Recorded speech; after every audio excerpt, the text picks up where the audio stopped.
Scene 1, opening title. Welcome back to our machine learning series. In this video, we're diving into a powerful concept that's changing how we build models: transfer learning. Whether you're working with image recognition, natural language processing, or even speech detection, transfer learning can drastically reduce training time and data requirements. So what exactly is transfer learning? Transfer learning is a machine learning technique where a model developed for one task is reused as the starting point for a model on a second related task. Instead of training a model from scratch, we transfer knowledge from one domain to another. Think of it like this. If you already know how to ride a bicycle, learning to ride a motorcycle becomes much easier. You already understand balance, steering, and motion.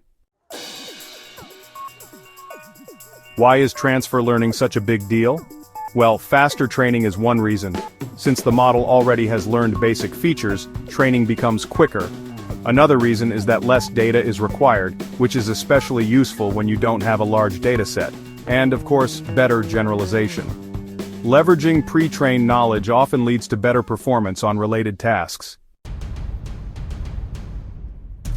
Let's break it down with an example. Imagine you want to classify X-ray images into disease and no disease. You don't have enough data to train a deep neural network from scratch. Instead, you take a model like ResNet that was pre-trained on millions of images from ImageNet. Though ImageNet has photos of everyday objects, the early layers of ResNet have already learned to detect edges, shapes, and textures, features that are useful even in medical images. You can then fine-tune the later layers of the model using your smaller X-ray dataset. There are several types of transfer learning depending on how you adapt the model. Feature extraction. Use the pre-trained model as a fixed feature extractor. Only the final classifier is trained on the new dataset. Fine-tuning. Unfreeze some of the layers in the pre-trained model and retrain them along with the new classifier. Domain adaptation. Modify the model to work when the source and target data distributions are different but related. Here are some popular pre-trained models you can use depending on your task. For computer vision, you have ResNet, VGG, EfficientNet, and MobileNet. For natural language processing, there's BERT, Roberta, GPT, and T5. And for audio, you can use models like WAV2, VEC, and Whisper. These models are often available via platforms like TensorFlow Hub, PyTorch Hub, or Hugging Face transformers.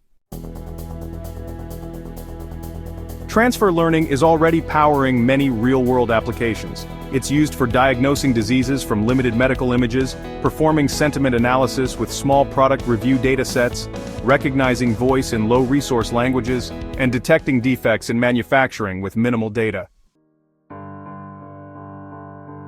Here are a few best practices when using transfer learning.